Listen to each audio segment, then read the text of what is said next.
You know, it kind of gets exhausting. I'm not going to lie here, saying the word unprecedented, but there's really no other word for it, right? When a U.S. president is surrounded by all of this legal action, and when both his supporters and his detractors are absolutely convinced that they're right. How is that? I want to bring in the three best people to help me sort through all of that. Julian Epstein is an attorney and the former chief counsel for the Democratic House Judiciary Committee. David Cay Johnston is the author of the book, The Big Cheat, How Donald Trump Fleeced America and Enriches Himself and His Family. He also won a Pulitzer Prize for his reporting on the extraordinarily exciting topic of tax code.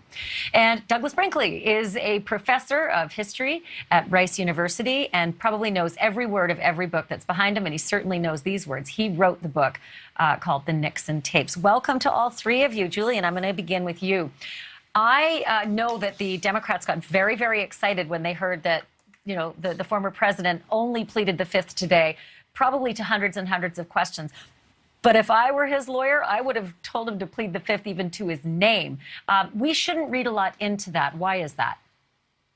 Well, because he has the right to do it. It's what his counsel advised him to do. And it should be no surprise to us that this is a president that is this is a person who is incapable of shame.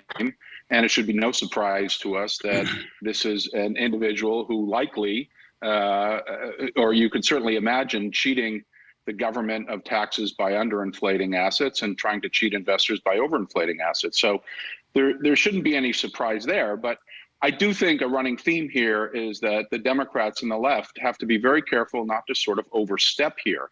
I mean, I think Letitia James is one of the worst people to be bringing this case because she campaigned on the idea of bringing Donald Trump to justice. And I think that's sort of the same problem that you're seeing in the Georgia case. When you have prosecutors who go out and try to get elected and campaign on trying to bring political opponents to justice, that's sort of, you know, not a very far cry from what the left complains about the politicization of law enforcement. So I think the left has got to be very careful here. I think similarly on the raid on Mar-a-Lago, you know, there is a lot of opinion out there on the left and the right, and there are very, very few facts. Sort of everyone who defended Clinton's emails and Sandy Berger's emails saying it was not a big deal is now saying we should get Trump's scalp on this question of sort of whether he mishandled classified information.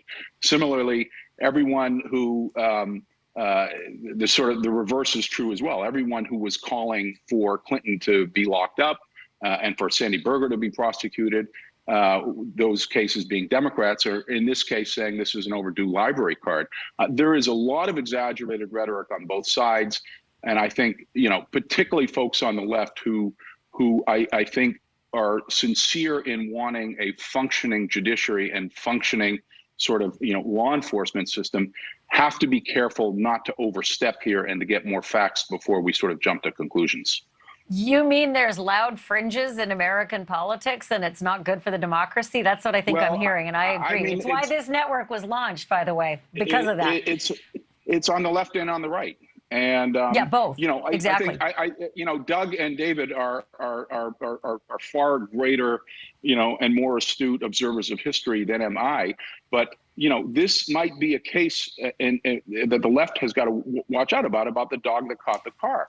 You know, it seems that what happened in the case of Mar-a-Lago, the Mar-a-Lago raid, is that Trump had classified documents. He said, I'm not giving them back. And the Justice Department said, that ain't going to fly with us. If you don't give them back, we'll come get them. Now they've sort of got, you know, they had to allege probable cause of a crime. There well, I will say this. Was a legal violation. The New York Times does have reporting, though.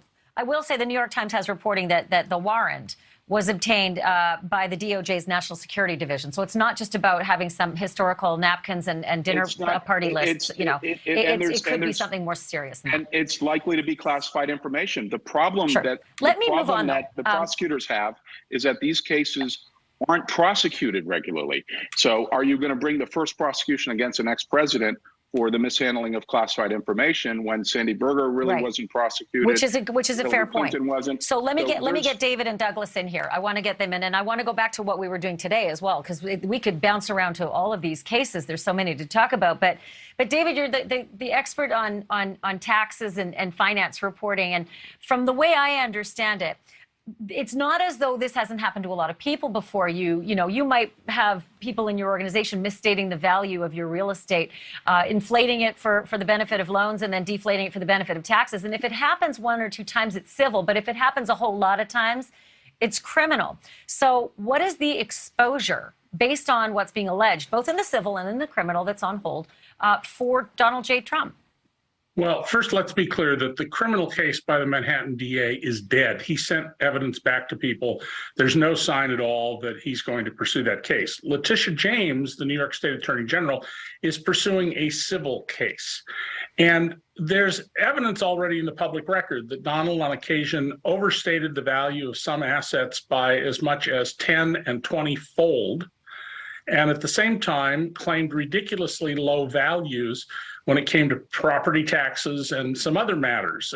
He claims the entire value of his Westchester golf course with its more than acre-sized clubhouse is roughly the value of 1.5 houses on the fairway, which is absurd on its face. Donald faces in the civil case in New York the prospect, I don't think it's likely, but distinct possibility, that the state will shut down the business. You and I have a right to live. Corporations are not. They are artificial entities, and they are exist at the grace of the state. He also could face significant financial penalties, and that's how Donald settled almost everything. He pays penalties and he goes on. So he's not at risk in that case, but I'm not surprised he took the fifth today. I teach law. I'm not a lawyer, but I've taught law at Syracuse University's law school for many years.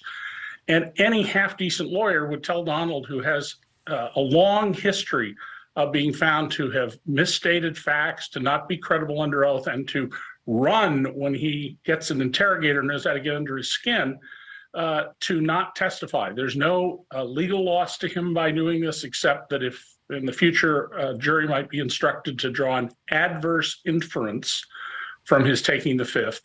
And politically, it's all gain for him. You can do that in civil. You can ask the jury to draw an adverse inference, or they can in a civil, not in a criminal, though. And anything you say can and will be used against you. I always say that to everybody, wherever you say it, except to your lawyer alone. Watch your words. So speaking of words, Douglas, you're the master of the words as presidential historian. I wanted to get your take on this because as I watch each of these cases, every time there's a movement on them, I watch the fallout from either side. And there is utter intransigence and such division in this country that we can't even agree on legal matters. We can't even agree on whether the DOJ or the FBI or even elections are all, farcical. And I don't suppose the question is, can we ever fix this?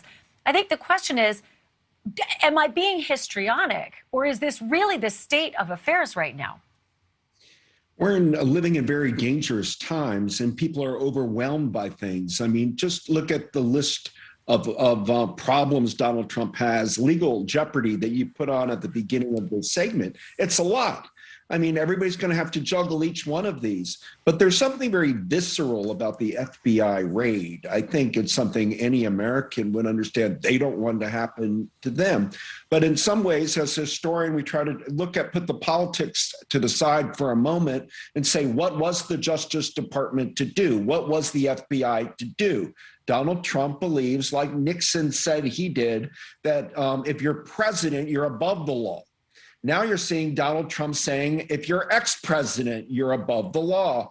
And it doesn't hold up constitutionally. And so the FBI was put into a very difficult pickle. And he's made a lot of enemies. I mean, there'll be books written about the FBI versus Donald J. Trump.